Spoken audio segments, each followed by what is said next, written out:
अस्सलाम वालेकुम। आज हम पढ़ने जा रहे हैं चैप्टर नंबर 13। उसका टॉपिक है रेजिस्टेंस, रेजिस्टिविटी, कंडक्टेंस और कंडक्टिविटी क्या है। ये हम 4 टर्म्स को हम डिफ़ाइन करेंगे। तो रेजिस्टेंस जो है उसको हम कह सकते हैं the opposition of flow of charges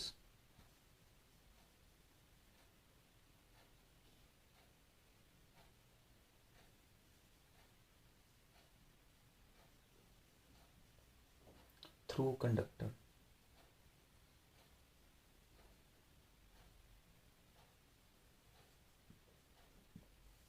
is known as resistance. तो उसको हम रेजिस्टेंस कहेंगे।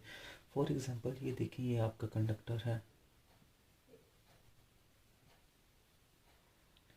इस कंडक्टर के एंड्स के ऊपर आपने एक बैटरी अटैच की है,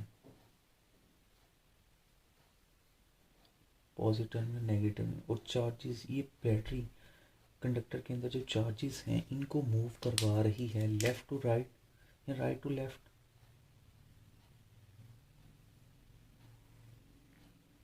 इन चार्जेस को इधर कंडक्टर के अंदर मूवमेंट में जो मज़ाहमत का सामना करना पड़ता है इसके अंदर से, यानी लेफ़्ट साइड से राइट साइड पर या राइट साइड से लेफ़्ट साइड पर आते हुए चार्जेस को जो ऑपोजिशन फेस करनी पड़ती है उसको हम रेजिस्टेंस कहते हैं इजी वर्ड्स में। और इसका फार्मूला क्या है? इसका फार्मूला है ओहम्स लॉ से ही हम डिफाइन करते हैं, V is equal to I R and R equal to V over I। अब इधर आपका जो इलेक्ट्रिक पोटेंशियल होता है वो वोल्ट्स में होता है और करंट जो है वो आपका एम्पेयर्स में।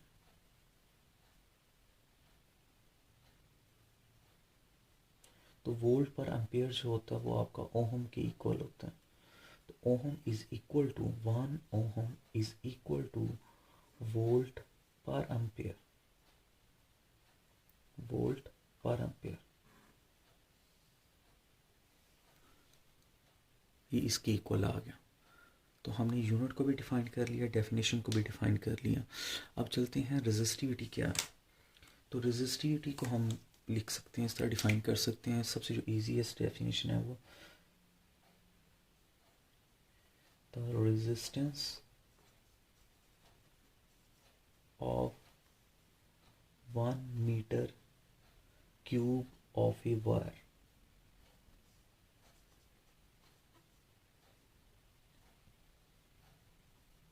is known as resistivity। उसको हम रेजिस्टिविटी कहते हैं। अब ये देखें, इस डेफिनेशन को हम डिफाइन कैसे कर सकते हैं। ये देखें, ये आपका कंडक्टर है, इसका जो एरिया है इधर कंडक्टर का एरिया, ये अगर 1 मीटर स्क्वायर हो ये एरिया, और इस कंडक्टर की जो लेंथ है L, ये एरिया आपको कितना दिया उसने 1 मीटर स्क्वायर और लेंथ हो 1 मीटर। तो इसकी जो रेजिस्टेंस होगी, वो इसकी जो रेजिस्टेंस होगी उसको हम रेजिस्टिविटी कहेंगे। और वो कैसे आ जाएगा? ये जो रेजिस्टिविटी होती है, ये रेजिस्टेंस, वो डायरेक्टली प्रोपोर्शन होती है लेंथ के और इन्वर्सली प्रोपोर्शन होती है उसके एरिया के। जब इन दोनों चीज़ों को कंबाइन किया जाता है तो रेजिस्टेंस L ओवर A आ जाती है। और जब प्रोपोर्शनैलिटी को इक्वालिटी में चेंज करते हैं तो कांस्टेंट लगाते हैं और वो है constant resistivity L over A। तो यहाँ से रेजिस्टिविटी को हम सेपरेट कर सकते हैं, rho equal to R A over L।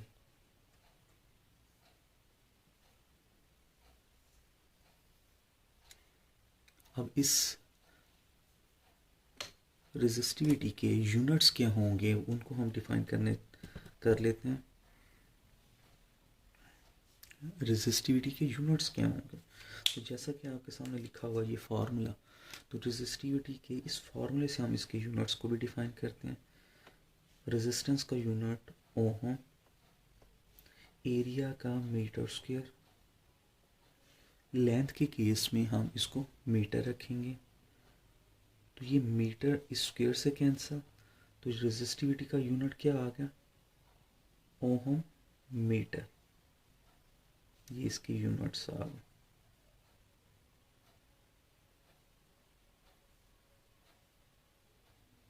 Resistivity के यूनिट्स क्या हो गए, ओहम मीटर। कंडक्टेंस क्या है,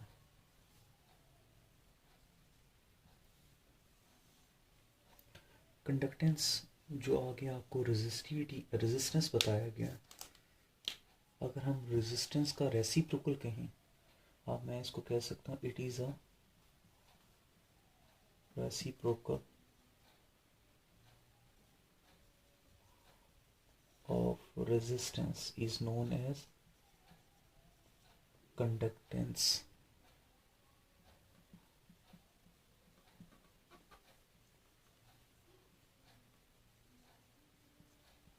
तो इसको कंडक्टेंस कहा जाएगा। कंडक्टेंस का सिंबल जो है वो कैपिटल जी है, और ये रिवर्स किसका है, रेसिप्रोकल किसका है, रेजिस्टेंस का। तो 1/r हो गया। अब इधर से मैं इसके यूनिट्स भी निकाल सकता हूँ। रेजिस्टेंस के यूनिट होते हैं ओहम, तो ये हो गया पर ओहम, इसको सीमन भी कहते हैं, और इसका थर्ड यूनिट है मोहम भी कहते हैं इसको, MAMHO मोहम। ये इसके 3 यूनिट हो गए, पर ओहम, सीमन और मोहम। अब इसका एक और फार्मूला भी है कंडक्टेंस का, इसको हम बाद में डिफाइन करेंगे, उससे पहले हम कंडक्टिविटी को डिफाइन कर लेते हैं। कंडक्टिविटी, कंडक्टिविटी इसको सिंपल वर्ड्स में कहा जा सकता है, it is a reciprocal of resistivity is known as conductivity। इसको कंडक्टिविटी कहा जाता है, और इसको इसका सिंबल है सिग्मा इक्वल टू 1/रो, रेजिस्टिविटी का रेसिप्रोकल। तो ये हो गया, ये इसका फार्मूला आ गया। जैसे इसका ये फार्मूला है, इसका ये फार्मूला आ गया आपके पास। आगे हम इसके यूनिट्स निकालते हैं। तो रेजिस्टिविटी के यूनिट आगे हमने निकाले थे ओहम मीटर, तो मैंने इसको ओहम मीटर, और ये ऊपर जाकर बन जाता है पर ओहम पर मीटर, और पर ओहम को सीमन भी कहते हैं। तो मैं इसकी जगह ये भी लिख सकता हूँ, पर ओहम की जगह इसका ये एक यूनिट हो गया, ये हो गया सेकंड यूनिट सीमन पर मीटर, और पर ओहम की जगह मोहम भी लिखा जा सकता है। तो ये थर्ड यूनिट हो गया मोहम पर मीटर। तो ये कंडक्टिविटी आपको क्लियर हो गई कि ये उसकी डेफिनेशन है, ये फार्मूला है, और ये उसके 3 यूनिट्स हैं। अब ये देखें, इसी फार्मूले से मैं कंडक्टेंस का जो एक और फार्मूला भी है उसको भी डिफाइन करता हूँ। मैं ये कैसे ये मैंने जो कहा आपको, G is equal to 1/r होता है। तो अगर मैं R की जो वैल्यू आपको फार्मूला पहले बताया था कि R रेजिस्टेंस जो है लेंथ के भी डायरेक्टली प्रोपोर्शन है और इन एरिया के इन्वर्सली प्रोपोर्शन है, वहाँ से जो इसका फार्मूला निकलता है रो L/A आता है, तो वो मैंने पुट कर दी इस फार्मूले में। अब ये जो A है ये ऊपर चले जाएगा, और रो और L नीचे, रो और L नीचे। अब ये देखें, इसको मैं ऐसे भी लिख सकता हूँ 1/रो A/L, और 1/रो किसके इक्वल है, सिग्मा के। तो ये फॉर्मूला एक ये भी बन सकता है, ये देखें 1/रो की जगह मैं क्या लिख सकता हूँ, सिग्मा, और ये बन जाएगा सिग्मा A/L, यानी G किसके इक्वल आ गया, सिग्मा A/L। यानी ये आपको कंडक्टिविटी और कंडक्टेंस के दरमियान ये रिलेशन दे देगा, G is equal to conductivity A over L, sigma A over L. तो ये एक नया फार्मूला आ गया आपके पास। तो इसके अलावा जो और चीज़ें आपको बताने वाली हैं वो ये हैं कि जो रेजिस्टिविटी है ये किन चीज़ों पे डिपेंड करती है और किस चीज़ की इंडिपेंडेंट है। जो पॉइंट आगे मिस हो गया था रेजिस्टिविटी का, तो वो भी नोट कर लें कि जो आपकी ये रेजिस्टिविटी है, ये रेजिस्टिविटी डिपेंड करती है आपकी नेचर ऑफ द मटेरियल के ऊपर,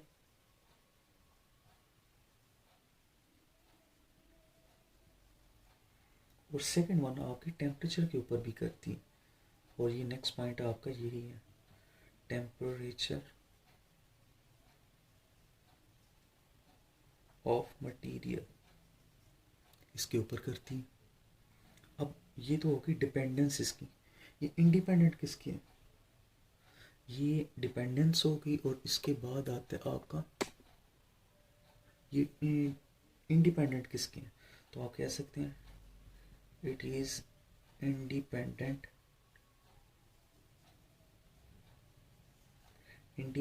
ऑफ, किस चीज़ की इंडिपेंडेंट है, ये आप कह सकते हैं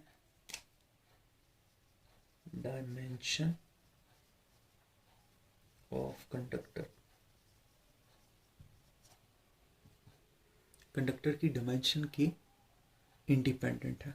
तो ये आपने पॉइंट नोट करना है कि किस पे डिपेंड करती है और किस पे नहीं।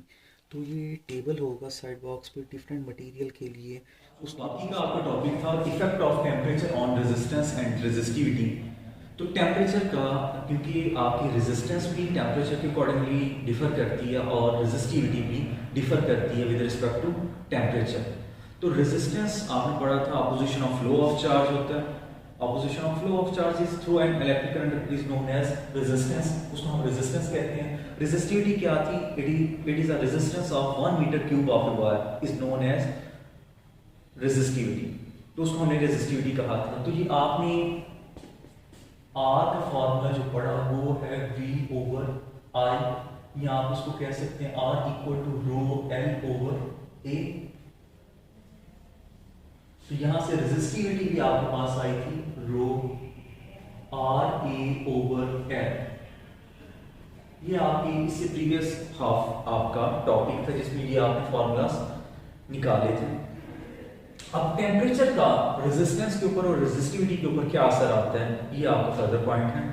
अब इसमें हमें देखना है कि जैसे आपका टेम्परेचर इंक्रीज किया जाता है तो किसी भी कंडक्टर के अंदर जो आपके एटम्स हैं उनकी नंबर ऑफ कुलियन वो इंक्रीज हो जाती हैं, क्योंकि वो आपस में जब एनर्जी मिलेगी तो टेम्परेचर मिलेगा, वो एक्साइटेड स्टेट में आएंगे, वो टकराएंगे आपस में। जब उनकी कुलियन होगी, नंबर ऑफ कुलियन से चार्जेस के बहाव में वो रुकावट आ जाएगी।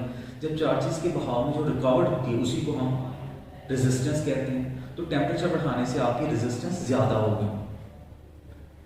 अब हम इसको देखते हैं कि ये एक्सप्रेशन कहाँ से आया। फॉर एग्जाम्पल आपकी रेजिस्टेंस ये R नॉट है कब, जब आपका टेम्परेचर है 0 डिग्री सेंटीग्रेड। अगर ये आपकी रेजिस्टेंस हो जाएगी RT कब, जब आपने टेम्परेचर को बढ़ाकर 0 डिग्री सेंटीग्रेड से 3 डिग्री सेंटीग्रेड कर दूं तो ये आपकी रेजिस्टेंस हो जाएगी RT। तो चेंज इन रेजिस्टेंस उसको मैं कह सकता हूं ये आपका RT माइनस R नॉट है, change in resistance. Final resistance क्या होगा, पहले रेजिस्टेंस क्या है, इन दोनों का जो डिफरेंस है वो चेंज इन रेजिस्टेंस है। अब ये देखिए मैं ये कह सकता हूं कि ये जो चेंज इन रेजिस्टेंस है RT माइनस R नॉट ये डायरेक्टली प्रोपोर्शन है उसकी ओरिजिनल रेजिस्टेंस जो स्टार्ट पे है 0 डिग्री सेंटीग्रेड, उसके डायरेक्टली प्रोपोर्शन। और ये जो चेंज इन रेजिस्टेंस है RT माइनस R नॉट ये directly proportion change in temperature के भी है, जिसको मैं स्मॉल t कह देता हूँ। चेंज इन टेम्परेचर जिसको हम डिग्री सेंटीग्रेड में या बाद में इसको केल्विन में कंसीडर कर सकते हैं, केल्विन में कन्वर्ट कर लेंगे। अब ये दो जो एक्सप्रेशंस है, अगर मैं इन दोनों एक्सप्रेशंस को कंबाइन करूं तो ये बन जाते हैं, ये एक्सप्रेशन नंबर 1 एंड 2, इनको कंबाइन करूं तो ये आ जाएगा R T minus R naught is directly proportional to R naught T. और जब इस प्रोपोर्शनैलिटी को इक्वालिटी में चेंज करते हैं तो ये कांस्टेंट लगाया जाता है, तो इधर आ जाएगा अल्फा आर नॉट टी, ये आ गया। इसको alpha R naught T alpha के साथ मल्टीप्लाई हो रहा है, दूसरी साइड पे जाकर डिवाइड हो जाएगा, तो ये आ गया आर नॉट टी, ये आ गया। ये आपका जो एक्सप्रेशन आया इस कांस्टेंट को कहते हैं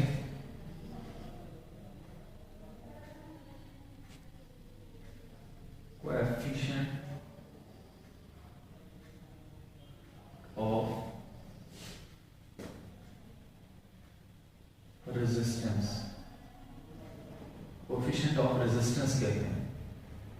जो आपका अल्फा जो है कोएफिशिएंट ऑफ रेजिस्टेंस है, ये इसको आप कैसे डिफाइन कर सकते हैं, फ्रैक्शन, ये ऊपर है fractional change in resistance, fractional change in resistance per unit kelvin is known as, ये देखें इस चीज को हम कहेंगे fractional change in resistance, fractional change in resistance. और टेंपरेचर को आपने केल्विन में लिया है तो इसी चीज को डिफाइन कर सकते हैं, fractional change in resistance per kelvin is known as temperature coefficient of resistance. इसको आप टेंपरेचर कोएफिशिएंट ऑफ रेजिस्टेंस भी कह सकते हैं। अब ये देखें ऊपर जो RT माइनस R नॉट है वो भी रेजिस्टेंस है, और रेजिस्टेंस को हम ओम में करते हैं, नीचे भी R नॉट रेजिस्टेंस ही है, उसको भी ओम में करते हैं। टेंपरेचर जो है वो केल्विन में, ओम से क्या, तो नीचे केल्विन रह गया, इसको ऊपर ले जाएं तो ये हो गया पर केल्विन, तो ये इसका यूनिट आ गया, किसका यूनिट है, टेंपरेचर कोएफिशिएंट ऑफ रेजिस्टेंस का यूनिट है पर केल्विन। अब हम रेजिस्टिविटी की फॉर्म में इसको पढ़ते हैं, इसी फॉर्मूले को हम कन्वर्ट करते हैं इन टर्म्स ऑफ रेजिस्टिविटी। ये टेंपरेचर कोएफिशिएंट ऑफ रेजिस्टेंस से मैं करने लगा इसको RT माइनस R naught over R naught T है, तो ये देखिए रेजिस्टेंस का इधर resistance equal to rho L over A है, तो इसी फॉर्मूले को अकॉर्डिंगली मैं अगर RT लिखना हो तो इसको कह सकता हूं, ये हो जाएगा रो T L over A। Length और एरिया में चेंज नहीं आना टेंपरेचर के अकॉर्डिंगली, लेकिन आपका रेजिस्टिविटी में चेंज आना है, तो इसलिए मैं रो T इसके साथ लिखा R नॉट, तो ये हो जाएगा रो नॉट L ओवर A, नीचे भी रो नॉट L ओवर A, ये R नॉट की जगह, और आगे T। अब ये देखिए ऊपर से कॉमन क्या आ रहा है, L ओवर A, अंदर क्या रहा, रो T minus rho naught over, नीचे भी L ओवर A को साइड पे कर लें, अंदर रह गया रो नॉट T। तो यहां देखिए आपका L ओवर A से कैंसिल, तो आपका रह जाएगा alpha equal to rho T minus rho naught over rho naught T। तो अब ये जो आपका फॉर्मूला आया, ये alpha equal to rho T minus rho naught over rho naught T, इस अल्फा को कहा जाएगा टेंपरेचर कोएफिशिएंट ऑफ रेजिस्टिविटी। वो भी अल्फा था लेकिन वो टेंपरेचर कोएफिशिएंट ऑफ क्या है, रेजिस्टेंस है, लेकिन इधर क्या है, temperature coefficient of resistivity, rho T minus rho naught over rho naught T। अब इसको भी आप डिफाइन कर सकते हैं, इसको भी डिफाइन इधर से किया जा सकता है, ये देखिए ये आपका, इसको पढ़ा जाएगा fractional change in resistivity per kelvin is known as temperature coefficient of resistivity. और इसका यूनिट भी ये देखें, ये रेजिस्टिविटी का ऊपर यूनिट ओम मीटर, नीचे भी ओम मीटर, और इधर केल्विन, ओम मीटर से कैंसिल, और ये ऊपर जाएगा तो इसका यूनिट भी पर केल्विन ही आएगा। तो ये था आपका topic effect of temperature on resistance and